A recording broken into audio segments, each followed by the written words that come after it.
Antes tarde do que nunca, estamos de volta com este podcast que foi criado para ouvir empreendedores, sejam eles presidentes, CEOs, diretores, líderes, gestores de empresas e organizações aqui de Blumenau e também de Santa Catarina. Antes de mais nada, eu quero que você se inscreva aí no canal do YouTube, Antes Tarde do que Nunca. É só procurar por Antes Tarde do que Nunca no YouTube. Inscreva-se e aciona a sineta, né, para saber quando outras entrevistas forem publicadas, né? E também siga Antes Tarde do que Nunca no Spotify. Lá também você pode agora assistir. O Spotify tem vídeo agora. Eu nem sabia, a Maria que me contou que tem vídeo. Que bacana, né, Maria? Poucos podcasts Poucos podcasts têm vídeo, olha só, que privilégio, vamos dizer assim, né?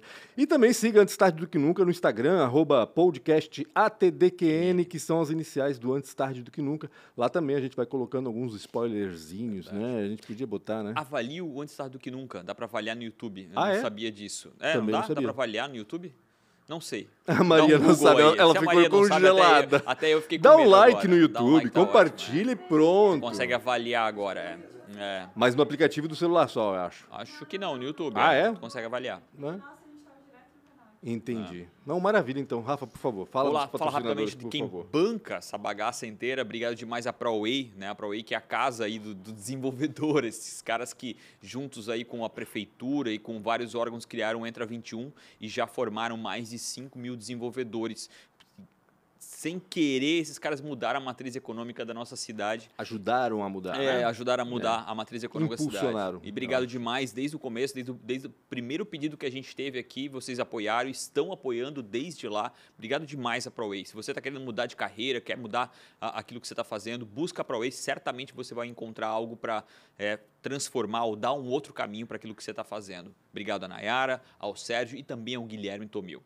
Também a Premier Soft. O que é a Premier Soft? É a casa do software, né? Esses caras desenvolvem uma fábrica de software e também eles têm um produto chamado outsourcing. Então, você tem algum problema, quer criar uma solução nova e quer que o desenvolvedor esteja diretamente ligado ao teu negócio, você pode alugar um desenvolvedor, seja o Dev as a Service. Então, conversa com a Premier Soft, eles podem desenvolver todo o produto para você ou a solução, ou também eles podem alocar um desenvolvedor. Obrigado demais ao JP, o Rodrigo que teve sua história contada aqui também, e a Premier Soft que está sempre impulsionando não só esse podcast, está ajudando outros podcasts. Sim, eu acho isso bacana, extremamente muito admirável. bacana. Obrigado demais à Premier Soft. Casa do Empreendedor. A gente está na Casa do Empreendedor, que é a AMP, mas também o Sebrae que apoia esse projeto. Obrigado demais. Mudou minha vida o Sebrae com um projeto chamado Empretec.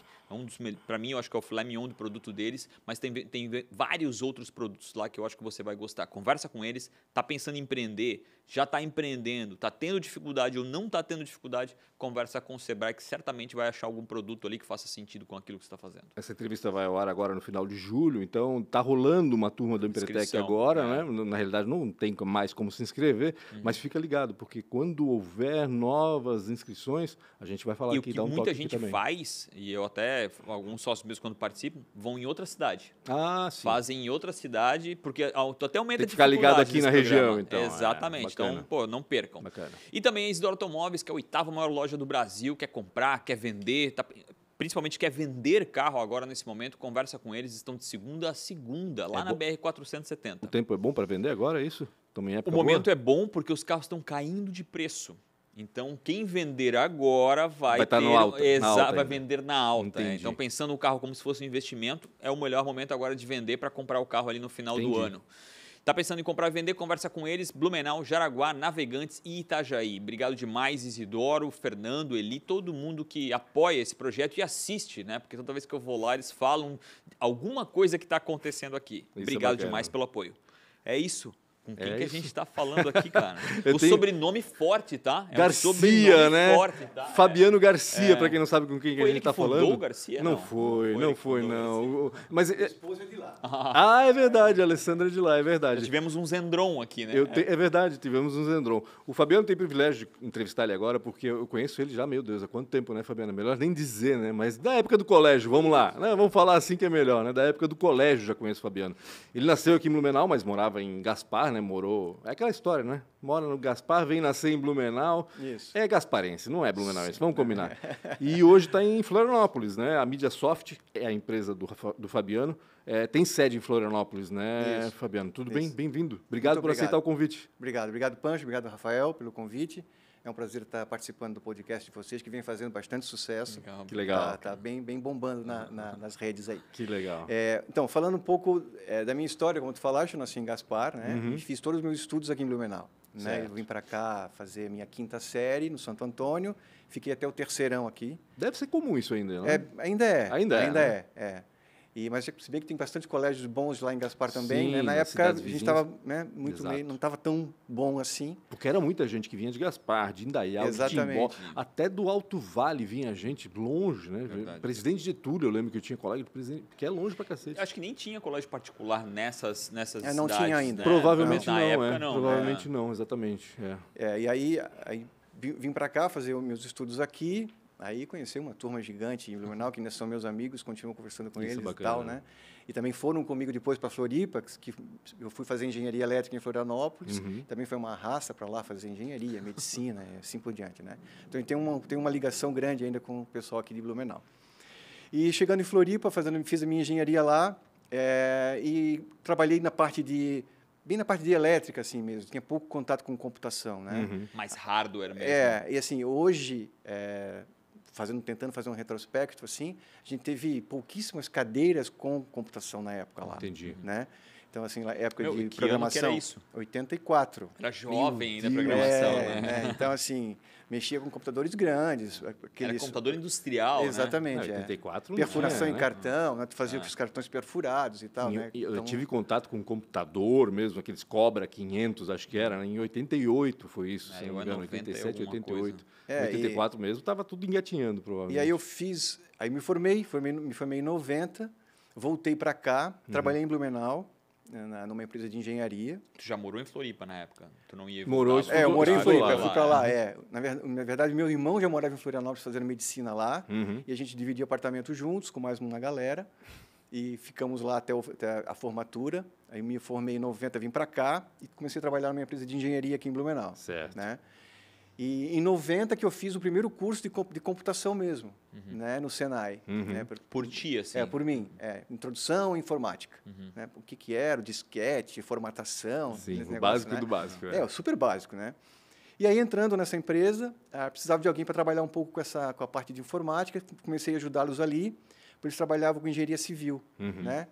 E aí tinha as planilhas, os negócios para trabalhar. Tu lembra o nome da calcular, empresa? É a Rotoservice. Rotoservice? Rodoservice. Rodoservice. Isso. Existe ainda? Acho que sim. Do Hayashi. Acho que existe ainda, né? Trabalha com obras civis, assim, né? E aí o irmão dele estava indo para Curitiba a montar uma empresa de revenda de equipamentos Edisa, na época Edisa, computadores Edisa, e também trabalhava com engenharia civil. Só que ele trabalhava com, na verdade, aplicações da engenharia civil na parte de cálculo estrutural. Certo. Ele tinha mestrado na área e estava representando um software americano chamado ANSYS. E esse ANSYS tinha um módulo que também era um módulo de engenharia elétrica. E tipo aí, um super Excel. não, na verdade, para cálculo de estruturas mesmo, sabe? E aí eu comecei a trabalhar com ele lá e ele falou, Fabiano, tem essa parte de cálculo de campo eletromagnético que usa as mesmas coisas que a gente faz aqui na civil, só que a gente não manja nada. Sim. Então, estuda esse método aí, que a gente vai começar a dar consultoria nesse software e tu vai trabalhar na parte do cálculo de campo eletromagnético. Eu falei, beleza. Que nichado. Aí começamos a trabalhar em cima daquilo, porque eu fiquei apaixonado pelo tal do método de elementos finitos, que é um método matemático que faz o tal do cálculo de campo eletromagnético. Coisa de engenheiro, né? Cara, Coisa de quem gosta de número, pensando na aplicação né? disso, eu ainda não encontrei a aplicação disso. Da engenharia civil, por exemplo, na época, cálculo de cúpulas, né? Aí tem toda a parte de cálculo estrutural, isso era feito através do método de elementos finitos. O que era isso? Por exemplo, tens uma cúpula inclinada, tu bota as condições de contorno, vou explicar bem básico, tá?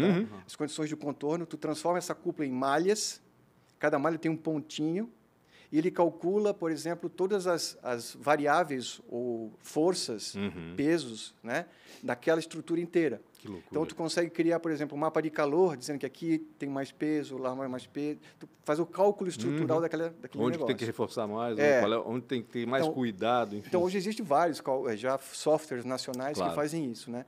Mas, na época, o ANSYS era um bem famoso. Fazia isso na parte mecânica, na parte da construção civil e tinha a parte de elétrica também. E na parte de elétrica era, por exemplo, o cálculo de campo eletromagnético de motores. Um fabricante de motor queria saber como funcionava, como estava sendo acionada a parte eletromagnética desse motor elétrico e mapeava, criava esse modelo em 3D e fazia todo o cálculo em cima daquilo e tinha as respostas das forças ali também acontecendo. E o meu intuito era estudar isso ali. E eu comecei a estudar e gostei do negócio. Eu falei, pô, mas eu quero saber como é que funciona esse negócio por dentro, como programa isso, sabe? Curioso. Tu era aquele menino que desmontava o carrinho. Exatamente. O negócio é assim, saber como funciona, mas eu tenho que fazer, não adianta só ler como fazer, né? Eu tenho que fazer. E aí eu conheci um pessoal em Floripa, e aí através de carta, né, na época, Deus, na época, carta, é verdade. Mandei uma correspondência. Como é fácil hoje, a gente não faz às vezes. Meu Deus, é loucura. Uma correspondência para Floripa, para o laboratório de engenharia elétrica, perguntando se trabalhava com método de elementos finitos lá. E aí eu soube que tinha um laboratório que estava desenvolvendo um software parecido com esse ANSYS, né, focado em elementos finitos para a engenharia elétrica. Eu falei, tenho que conhecer esses caras.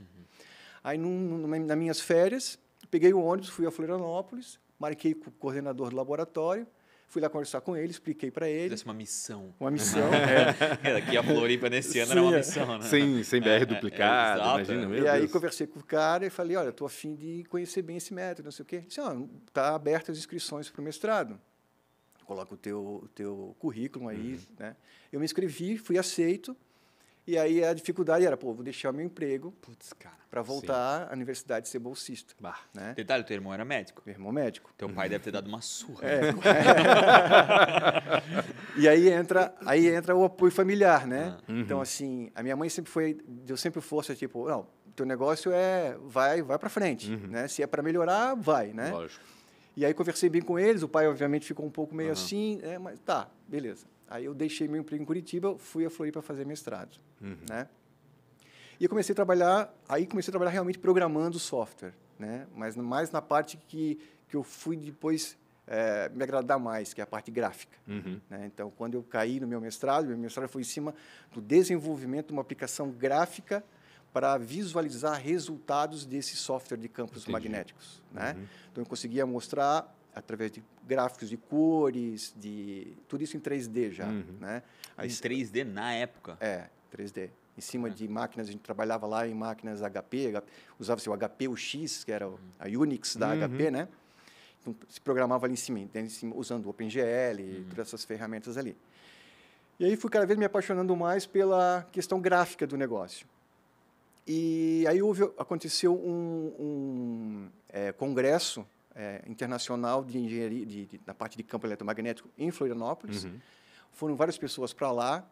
E aí eu conversei com o meu orientador, dizendo, estou a fim de repente, fazer o meu doutorado fora.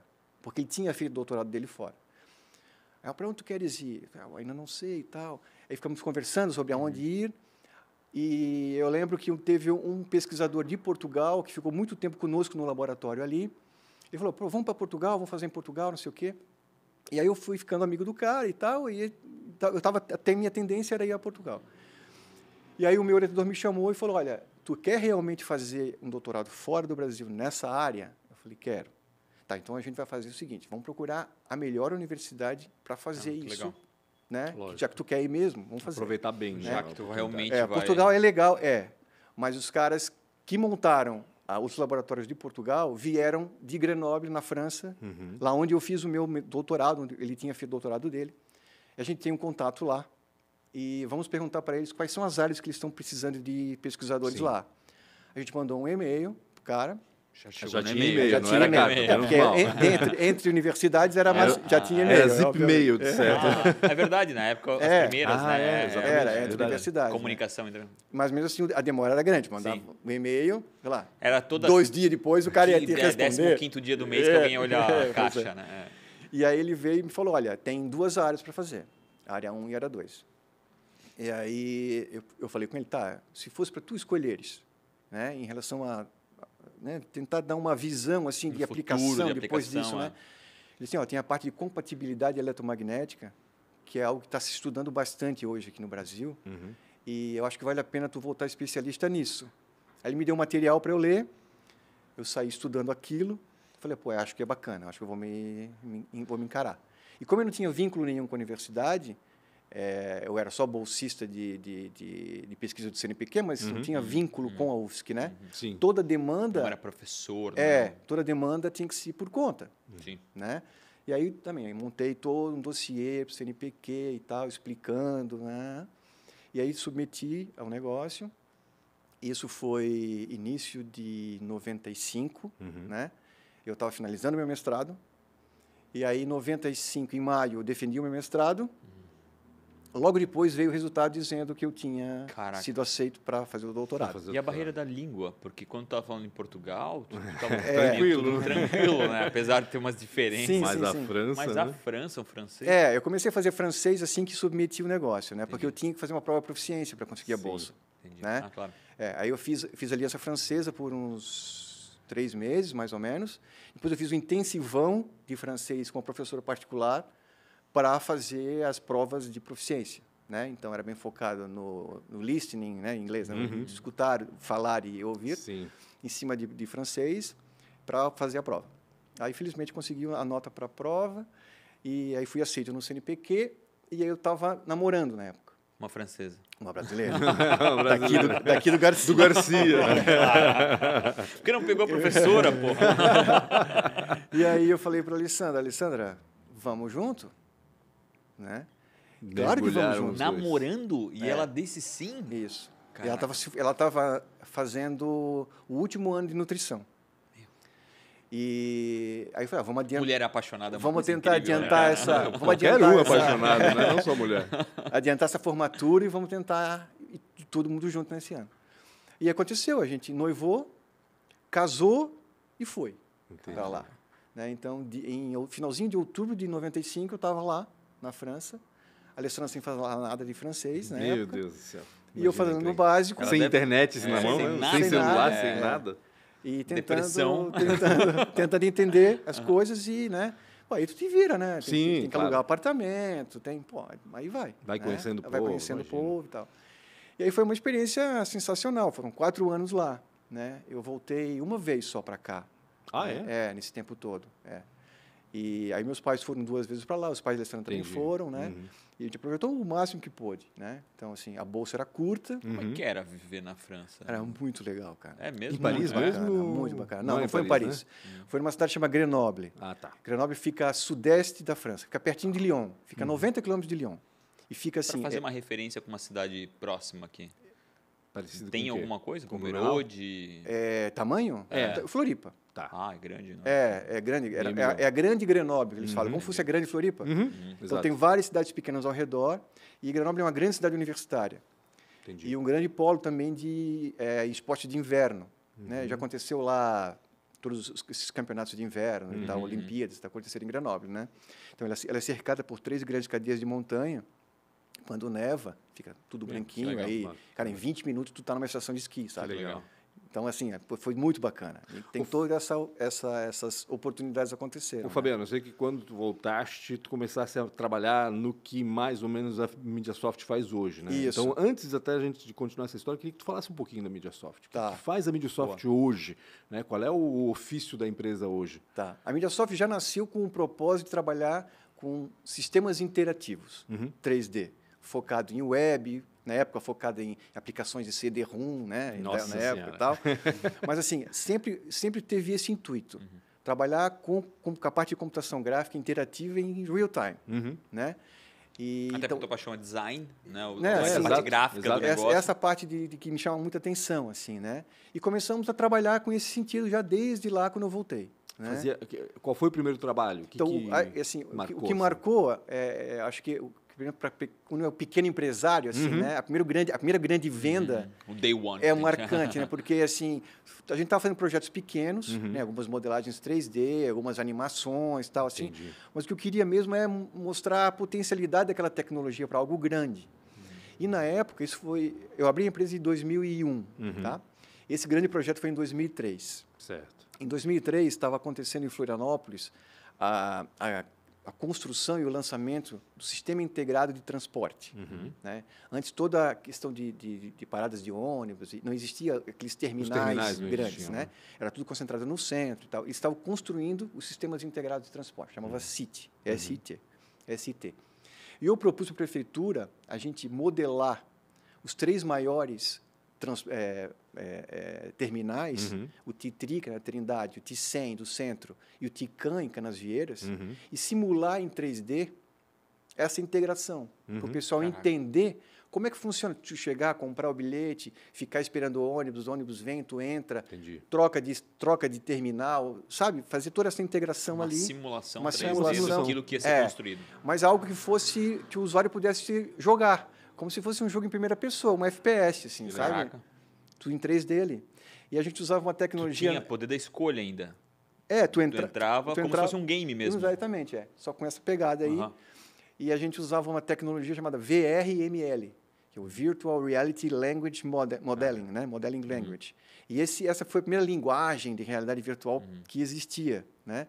Então, tu instalavas um plugin para isso, e programava o negócio, modelava as estruturas, jogava textura, tudo por cima de fotos, assim, e criava uma base de um jogo, só que era educativo. Né?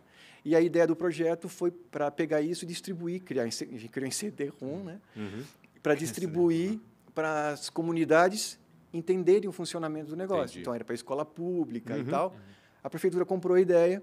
Legal. E a gente montou essa ação junto com eles para fazer essa divulgação. Né? Então, essa foi a primeira grande venda da Mediasoft de aplicações assim. E vocês continuam trabalhando com realidade virtual, pelo que eu sei, né? Isso. E com realidade aumentada também. Exatamente. E aí a gente foi começando a trabalhar com isso. Né?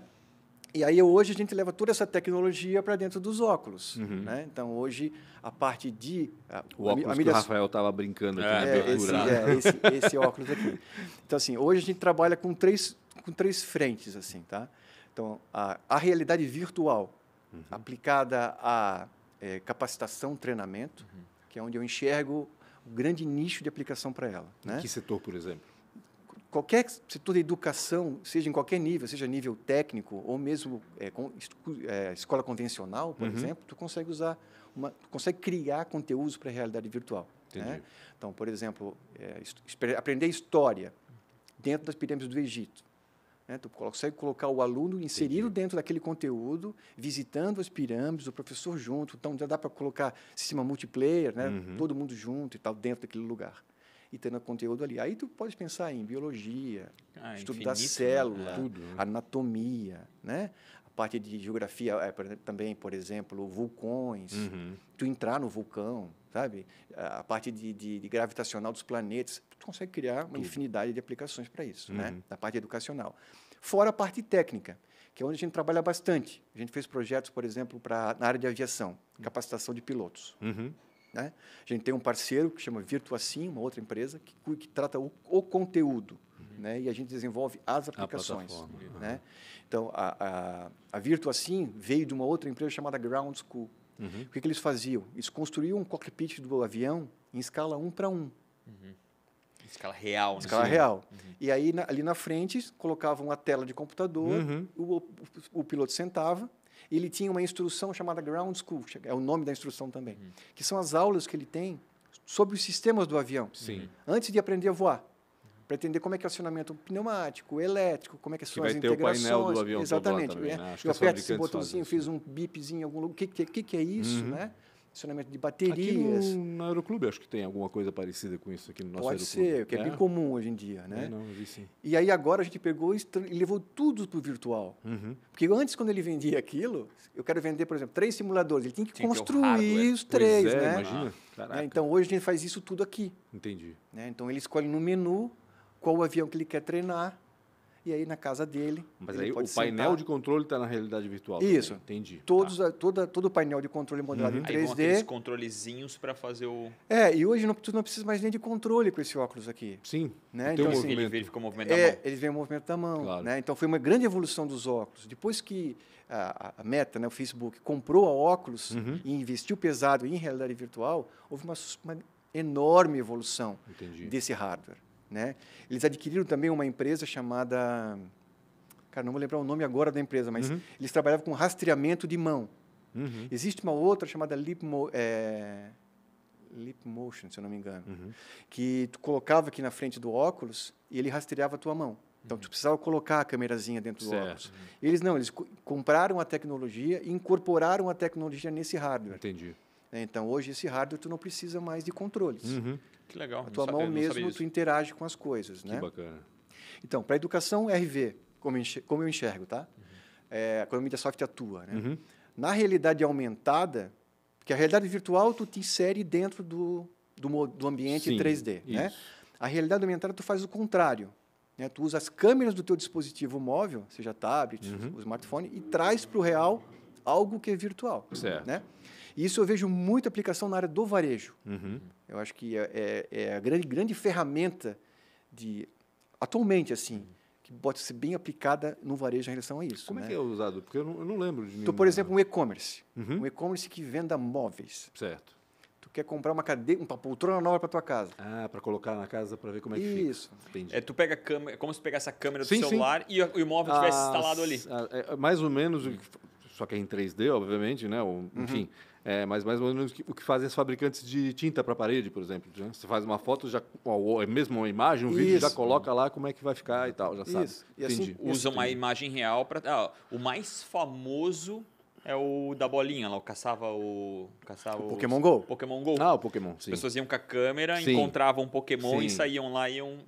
Tem gente caçando isso ainda, gente? Cara, não lembro. Ainda tem. Se tu encontra um era uma febre, né? Mas é isso aí, era um bolinho de gente ali no... de gente com cabo. É? Ainda tem. Tem bastante, que loucura. Tem. Recentemente lançaram uma segunda versão, uma evolução dos monstrinhos lá. Mas foi uma febre, né? Foi de ser gente atropelada. Exatamente. Tá olhando. Verdade, tinha isso também. Que loucura. Precisa do acelerômetro e do giroscópio no próprio celular para poder ter essa noção, né? Exato. E aí, aí houve toda essa evolução acontecendo. Né? Então, cada vez mais esse tipo de tecnologia eu enxergo, a gente na Mediasoft enxerga com potenciais aplicações para isso. Né? E a gente vem desenvolvendo parcerias para desenvolver isso com a RA também. E tem uma outra aplicação que a gente vem trabalhando forte na área da indústria, que é com a realidade mista, que mistura as duas, o RV com o RA. De que forma?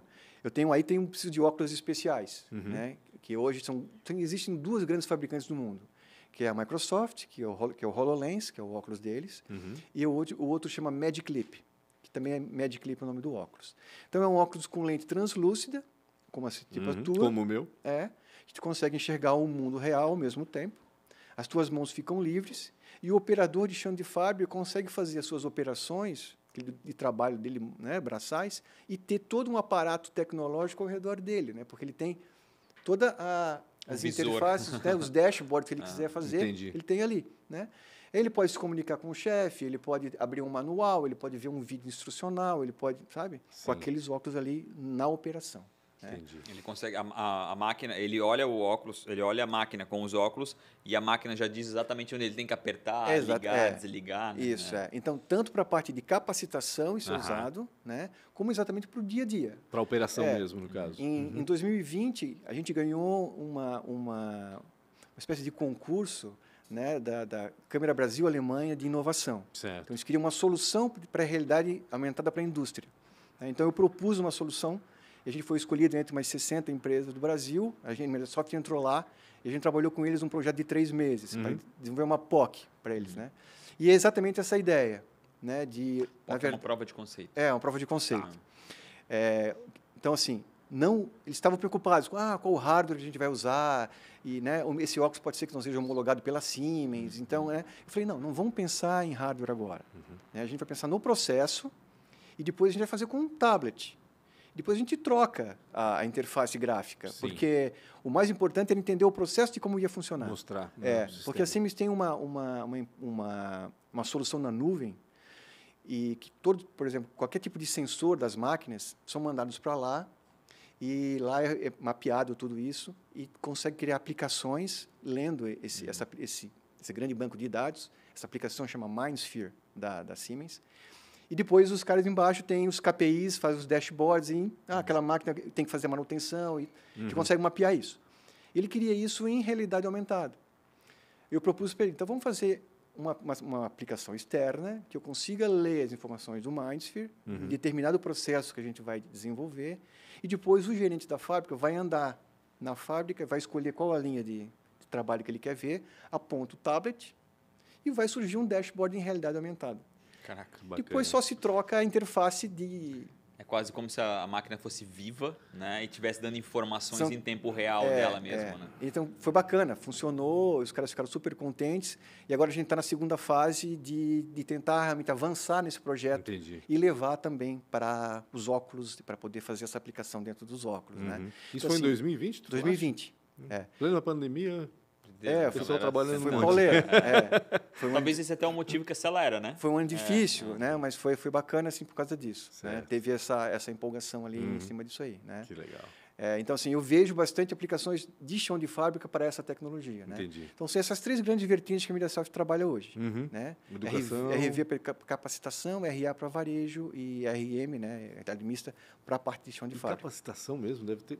tudo, na realidade. Mas tu falaste de aviação, né? Mas isso. Deve ter uma infinidade de possibilidades. Infinito, né? Exatamente. Infinito, né? Exatamente. Fico imaginando... Eu estava lembrando esses dias, quando eu fui lá na Portonave, os caras que operam os guindastes, por exemplo, não é? E é um troço, né? Uma operação muito bacana aquilo.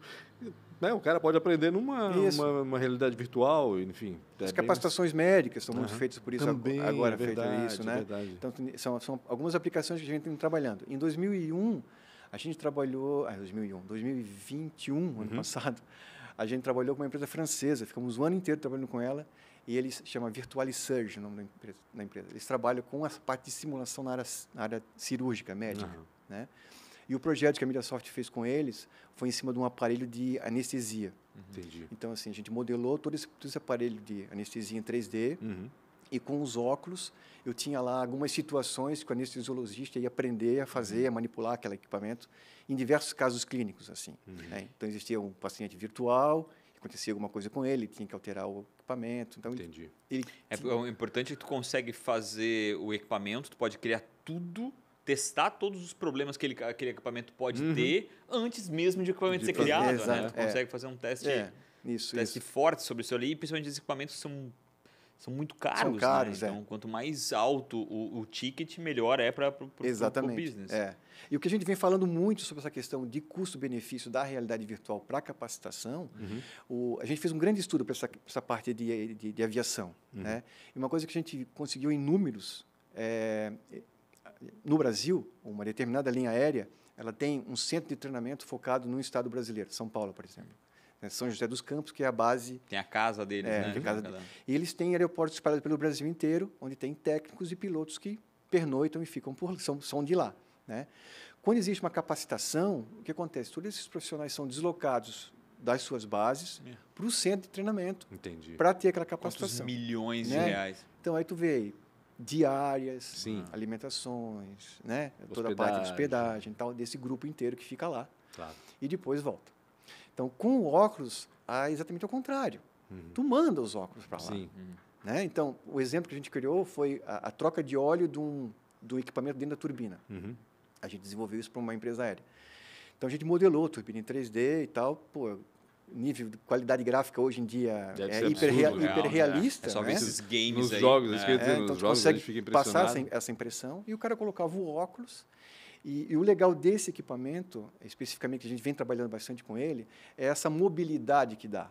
Né? Por ser sem fio. E não ter aquele equipamento. Por ser sem fio, já é uma grande vantagem. Sim. E a outra vantagem são essas câmeras, que tu consegue mapear um espaço físico.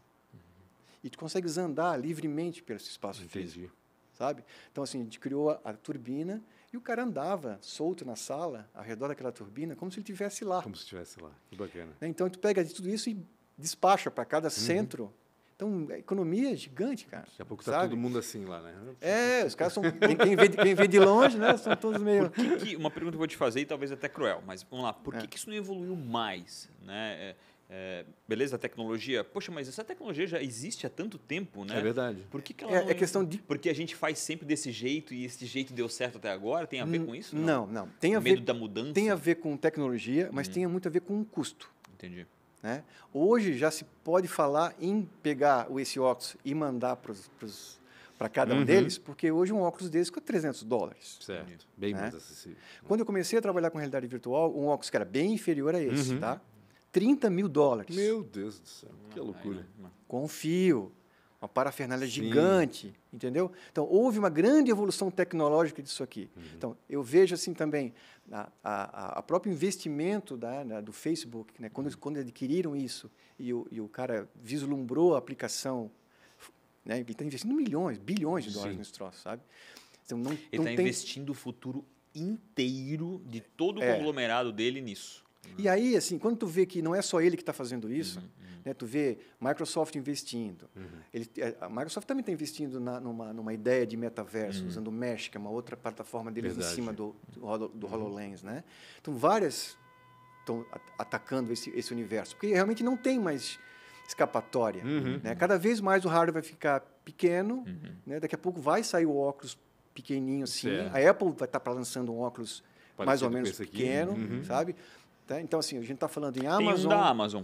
Tem que tira foto tem Amazon investindo nisso. Escuta música. Então, essas grandes big techs estão investindo nisso, sabe? Entendi. E aí, obviamente, todo esse movimento do metaverso que houve, até pela troca do nome de Facebook por Meta, né? Então, assim, são coisas que já aconteceram. E, assim, e o metaverso em si, muita gente se confunde também nisso, né? Assim, tem muita informação... Tem muita gente querendo dar informação, né? Sem saber da informação, sim, né? Sabe, né? Então, isso aí, acontece na teoria... pegar informações diferentes, né? Acho que a percepção das pessoas está diferente ainda, né? Muita gente liga diretamente metaverso com a Meta, Facebook, devido ao nome, né? Então, assim, existe toda uma história, né? Tipo, o metaverso foi um termo cunhado lá em 92 pelo Neil Stephenson, que escreveu um livro, e tinha essa ideia lá que vendia exatamente isso, né? Então, um conceito que eu particularmente acho de metaverso, né, seria um ambiente onde tu consegue fazer a interoperabilidade das tecnologias dentro de um ambiente virtual, imersivo, virtual, sabe? Unir várias tecnologias. Aí tu trabalhas com um ambiente de criptomoedas, aí tem os NFTs, né? Aí tu tem a realidade virtual, esse senso de comunidade, sabe, de fazer acontecer dentro do universo virtual, né? Algumas não têm VR ainda, mas já estão nesse caminho, né? Por exemplo, Roblox, Fortnite, esses jogos...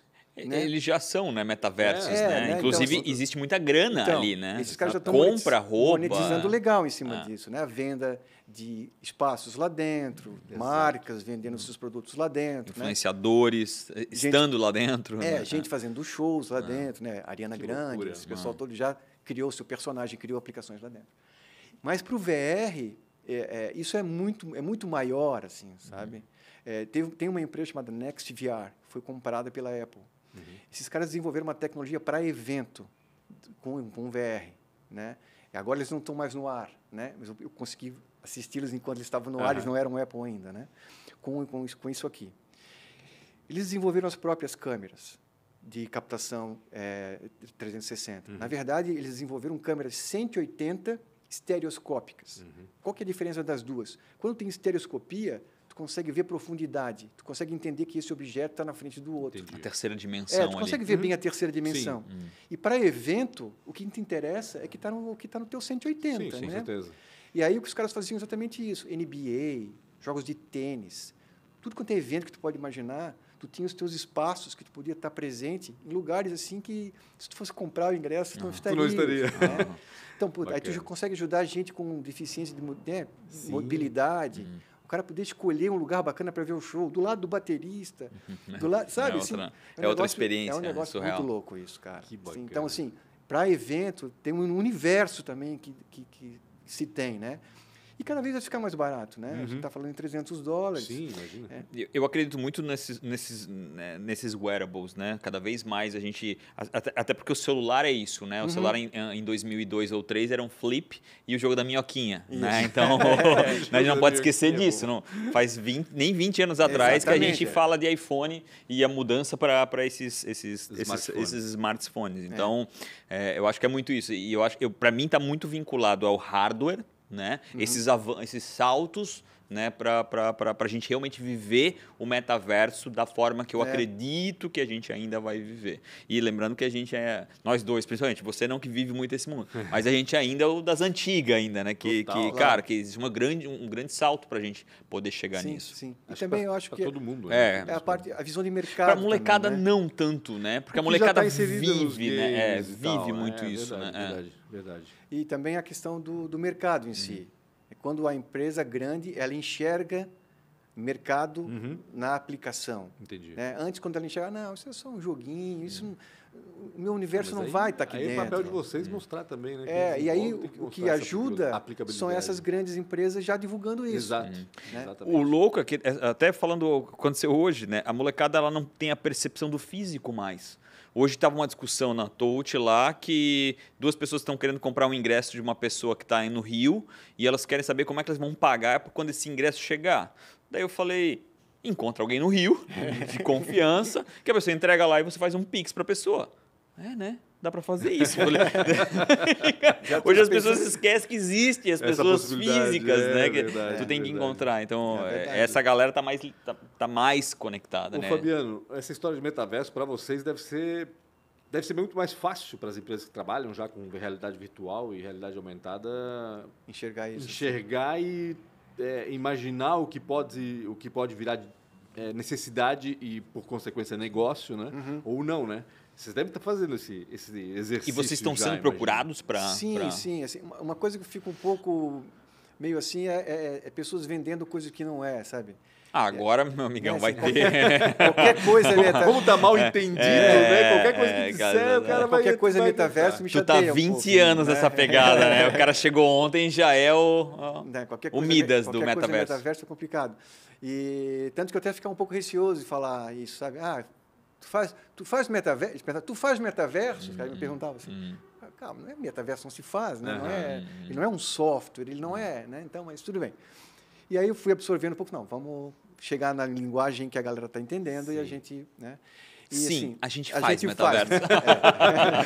Não tem que ser adaptado aqui nas contas, é isso. Estou fazendo metaverso. Exato. Com desconto. Exatamente. O meu terreno lá é mais barato. Então, assim, a gente vê, e está acontecendo, sabe? Está acontecendo bastante coisa legal nesse sentido. As grandes empresas começaram a enxergar isso, de ter a sua presença nesses locais, né? De estar presentes lá. Isso é importante, né? De tu conseguir... Ele já te enxergou. Né? Uns anos atrás eu falava de Avatar, não sei o quê. O cara, o que tu está falando? Eu nem vi o filme, o cara ia dizer. Nem existia ainda. Os caras estão falando sobre esse negócio. Tá, mas tudo bem, agora fica bem mais fácil vender. E existe mais procura do que... Eu ia falar, na realidade, a tua empresa ficou muito mais entendível. Exatamente, Então, o negócio... Ficou mais fácil, as pessoas me procurarem, entendeu? Tu já é pesquisável.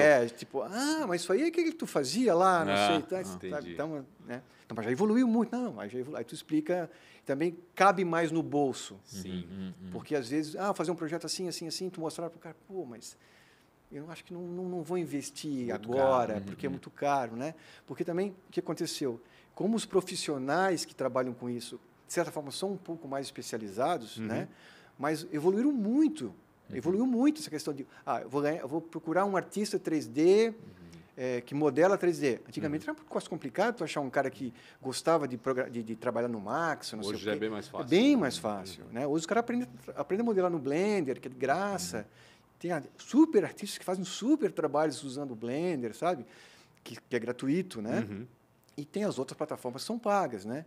Então, assim, aí tu vai evoluindo e cada vez mais recebendo portfólio. Às vezes, eu recebo cada portfólio de cada moleque fazendo coisa 3D. Imagino. É impressionante, sabe? É loucura, né? Hoje todo mundo tem acesso à informação muito fácil. E, obviamente, que a indústria de games ajudou isso, né? Cada vez os games ficaram cada vez mais bonitos, mais graficamente legais e tal. O games parece com um filme, né? E aí atrai esse povo para fazer. Assim como me atraiu na época da engenharia, atrai muita gente para ser design especialista então tu encontra especialistas. Então as equipes que eu falei para ti que eu tenho hoje são grandes especialistas naquelas áreas, sabe? Entendi. O modelador 3D, o cara da animação, são caras que trabalham para grandes estúdios, né? E nem tem carteira assinada, sabe? Ele trabalha como freelancer para diversos estúdios no mundo inteiro, né? Nessa pegada. E aí ele tem essa organização assim de trabalho, são caras sêniores, né? Que aí, então, essa é que eu tenho a minha base de equipe. O cara é o front-end, o back-end, o cara deu web. Vocês fazem tudo. Com relação ao projeto do zero. Então, o cara até terminou nosso tempo, tem que fazer 4 perguntas para ti. Tá. Mas até para quem está escutando entender verdadeiramente. Então, o cara chegou com uma ideia, vocês fazem do zero. Isso, do zero. Então, do zero. Deve acontecer a questão ativa também, né? Ou seja, tu vislumbra uma coisa, pô, que legal isso aqui, vou sugerir para... Como o da prefeitura. O da prefeitura, por exemplo, né? Acontece bastante, assim, de eu bater na porta e escuto, pô, você está fazendo... Quero te mostrar um negócio. Vocês já fizeram uma iniciativa como essa? Pô, a gente nunca fez. Por quê? Não, porque eu acho que é muito caro. Não, pera, vamos ver. Aí estudo. Até porque tem isso, né? Na cabeça da pessoa, ainda a gente tem essa situação. Meu, isso é muito caro, né? Acho que ainda falta as pessoas perceberem isso. As pessoas normais, vamos dizer assim, né? E é isso que eu queria te perguntar, antes dele fazer as 4 perguntas até. O que falta para as pessoas viverem o metaverso e entenderem de fato o que é? É o acesso ao óculos? É mais tecnologia? É o 5G, como a gente conversava antes de gravar até? O que vai estabelecer uma mudança nessa percepção da população como um todo para o metaverso? Eu acho que é o acesso à tecnologia, no meu entendimento. Né? Porque a infraestrutura está se construindo, né? Está mais rápido do que estava antes. Ele evoluiu gigante, né? Como a gente falou, 2007 lançou o iPhone. É loucura. De 2007 para cá, surgiu muita coisa. Né? Sistema operacional, tem que lembrar que o primeiro Android, tudo isso, primeiro aplicativo que viralizou era um isqueirinho. Lembra que era um isqueirinho que tu baixava no iPhone, abria e fechava o isqueirinho e ligava o foguinho, cara? É uma bobagem. Pra ver que é uma bobagem, né, cara? Utilidade zero. Então, hoje todo mundo usa o celular para fazer as coisas, né? Eu sou mundo mesmo. Eu sou o cara, eu ainda sou o cara mais PC. Eu ainda sou mais eu também. Eu prefiro 1000 vezes o PC. Mas meu filho faz tudo ali, cara, no celular, sabe? Os desenhos, os negócios. Falei, cara, para que tá te quebrando fazendo aí, cara? Faz uma tela maior, né? Os caras fazendo ali. Eu sempre penso assim, eu preciso fazer isso agora? Não. Então eu vou deixar para fazer depois quando estiver na frente do computador, né? Então, assim, tá muito prático. Sim. Isso, né? Aí eu tive que aprender a digitar com os 2 dedos, porque no comecinho tu digitava... Sim. Eu ainda tô naquela de ficar arrastando, assim. Tu faz aquele tu liga as letras? Pô, mas isso aí já é fera, cara. Mas com os 2 dedos é pior, né? Eu lembro que... Mas é prática. Antes do smartphone, na faculdade, o pessoal teclava com os teclados... Sim, o físico, analógicos, né? Cara, e rápido. Assim, tinha competição de quem digitava Tem mais uma frase rápido, que eu não sei de quem falou, né? O BlackBerry nunca vai desaparecer porque ele tem teclado. Alguém falou isso, eu não queria lembrar agora quem é. Nunca vai desaparecer o BlackBerry. Se deu mal. Eu tenho 4 perguntinhas para te fazer. Vai lá. Que infelizmente nosso tempo acabou e a gente vai te liberar. Rápido, fica tranquilo. Mas, Deus amado. Qual foi a maior dificuldade? Ou uma péssima escolha? Ir para França? Imagina. Pode responder em francês, tá? Eu tô brincando. Não, assim, as dificuldades... Aconteceram bastante coisas, né, nessa trajetória desses 20 anos, né? Mas assim, eu vejo mais que foram mais aprendizados do que... Digo, não mudaria. Você mudaria isso? Não mudaria, né? Mas, assim, algumas escolhas que foram mal feitas durante esse processo, teve algumas escolhas, né? Em matéria societária também aconteceu problemas, acontece. Mas faz parte do aprendizado disso, né? Acho que foi mais ou menos por esse caminho, assim, de problemas eu não vi muitos, mas mais nesse sentido, assim, sabe? A questão não foi uma má escolha, eu não vejo como má escolha, né? Porque foi um grande aprendizado nesse sentido, porque eu era um cara muito técnico. Não pensa assim, pô, eu não devia ter feito assim. Não é isso. E assim, uma coisa que de repente mudaria... Ele foi importante pelo momento que ele foi importante. Né? Exatamente, Mudaria, de repente, não ter deixado muito a parte administrativa fora do meu controle, quem sabe? Entendi. Eu estar também presente tu lá. Eras o cara técnico, porque porque na divisão das tarefas eu acabei indo mais para um lado técnico e deixando o outro lado mais com a pessoa, né? E depois acabou dando conflito e tal. Mas sim, mais nesse sentido, acredito. Né? Mas do restante... Com os próximos sócios foi mais tranquilo. Com os outros aprendeu com um e com os outros. Foi mais tranquilo, depois foi mais sossegado. Quem foi um mentor, né, ou uma inspiração para ti? Como eu te falei antes, né, a questão da família foi bastante importante. E uma história legal para contar é assim, na família da minha mãe, tem mais um lado musical, que a gente acabou nem conversando. Né? Tem um lado mais musical, assim, né? Que é um negócio que também eu trabalhei bastante isso na minha juventude e tal. E na parte do meu pai perdeu o pai dele muito cedo. Ele tinha 10 anos quando perdeu meu pai, meu avô. E aí sempre se ouviam falar do meu avô, que teu avô era empreendedor e tal, porque eu sempre comecei a buscar por que eu saí da área acadêmica e cair no empreendedorismo, sabe? Porque tudo levava a crer que eu ia continuar no meu processo acadêmico. É o que acontece, né? Quando o cara faz mestrado, doutorado, pô... eu estava de novo na universidade. França fazendo doutorado, imagina. E aí o cara como professor, ele tem um valor imenso. Né? Aí eu voltei para Florianópolis, entrei num laboratório lá, né? Comecei a orientar pessoas, participei de bancas, né? Orientei várias pessoas no mestrado. O teu dia a dia era academia mesmo. Mas aí a mosquinha do empreendedorismo estava lá sempre. E, cara, aí eu deixei a universidade, acabei não concursando, eu era vinculado a um laboratório só, mas não era concursado a ele. E saí e empreendi. E sempre que ele ficou... De onde que veio isso? De onde veio essa história e tal. Eu ouvia falar um pouco da história do meu avô. E agora está acontecendo em Gaspar um resgate das pessoas que foram importantes para a cidade, que meu avô tinha um nome de rua lá. Porra. Tem um nome de rua lá. Tem nome de rua. E começamos a levantar algumas informações sobre Vocês são um bairro aqui também. E aí ele veio e montou o bairro. E aí começamos a entender, aí eu fui entender a história, né? Então, assim, ele e o irmão são de Biguaçu, açorianos, vieram para Gaspar. Em Gaspar, eles abriram uma chapelaria, os dois. Caraca. Depois abriram uma fábrica de balas. Poxa. Aí o negócio andou, funcionou, estavam bem. Aí eles abriram uma torrefação de café. Olha. Chupa, irmão médico. E depois abriram uma olaria. Caramba. Então, assim, porra, os caras eram empreendedores inquietos, como eles falam. Um empreendedor serial. E aí, tu vê só, isso tudo até os 40 anos do meu avô. Certo. Meu avô falece aos 40 anos e deixa 6 filhos. Meu pai, de 10 anos, o único homem da família. Né? E deixou todo esse negócio. Eu fiquei pensando, esse cara, se não tivesse morrido, meu Deus, que esse cara podia ter construído. Jorge Paulo Lima ia ter e assim, Gaspar. Aí eu fiquei pensando, tá aí o negócio de onde vem, né? Da onde vem o teu avô, claro, era Garcia também. Sim. Né? Porque tem uma história... Primeiro, assim, veio de Biguaçu, tu falasse. Né? É de lá que vem o doce. Gasparense. O Gasparense fala que nem o açoriano em alguns porque a colonização, tanto de Gaspar, não só de Gaspar, mas também aqui o Garcia foi muito colonizado por açorianos também. E imagino eu que a empresa Garcia deve ter alguma relação aí também. Eu não sei. Pior que nunca fui atrás dessa informação. Assim, eu acho que deve ter alguma coisa. Eu sei que o pessoal...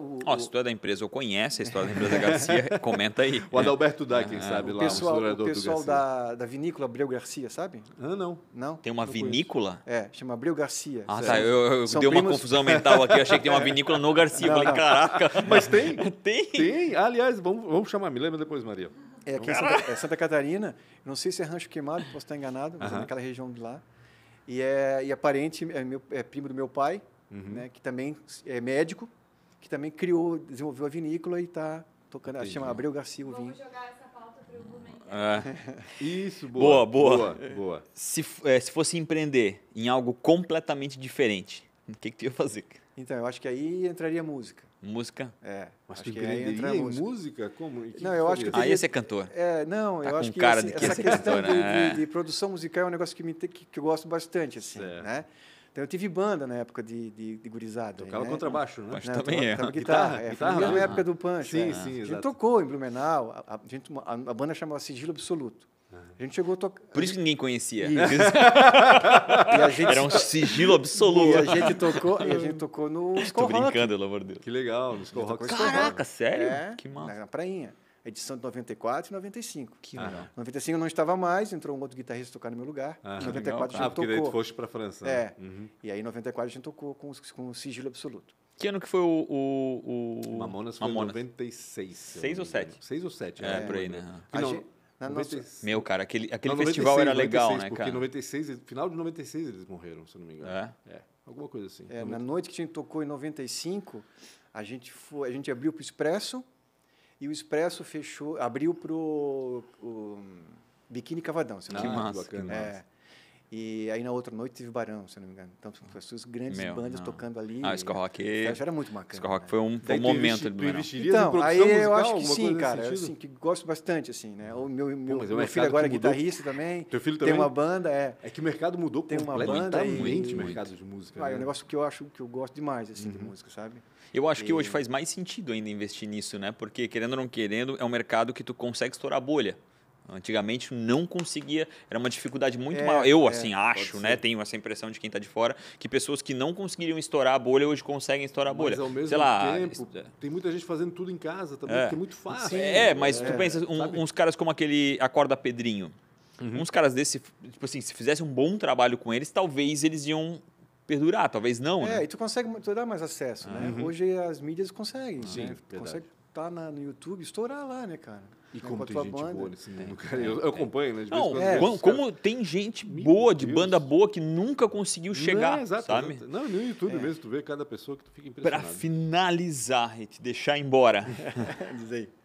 Se tu se encontrasse, tens um DeLorean, ganhasse um DeLorean do teu pai aí, tu consegues voltar. Se tu se encontrasse com 19 anos, o que tu ia dizer para ti?